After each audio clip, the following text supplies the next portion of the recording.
दाइ आज हजुरको विशेष दिनमा विशेष उपहार दिन नसके पनि सुखमा होइन दुःखमा साथ दिन पाऊँ।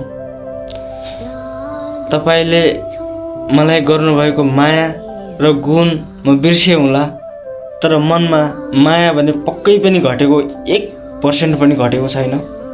समय परिस्थिति र बाध्यतालाई हामी टाढा भए तापनि 1 इन्ची पनि तपाईप्रतिको विश्वास र माया पनि कहिल्यै पनि घटेको छैन, घट्ने पनि छैन। सानादेखि लिएर आजसम्मको कुराहरू एक कुराहरू दिमागमा याद छन्। तपाईले म प्रति देखाउनु भएको एउटा भाइ मात्र नभई एउटा साथीको जस्तो व्यवहार, सानादेखि लिएर ठुलो कुरासम्म, गलतदेखि लिएर राम्रा कुरासम्म तपाईले भन्नुभएका, मैले भन्नुभएका तपाईहरुलाई एकअर्काको बारेमा सबै थाहा छ।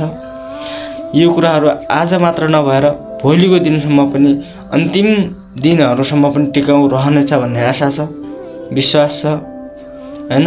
एउटा उदाहरण बनेर देखाउनु पर्छ भन्ने आशा छ।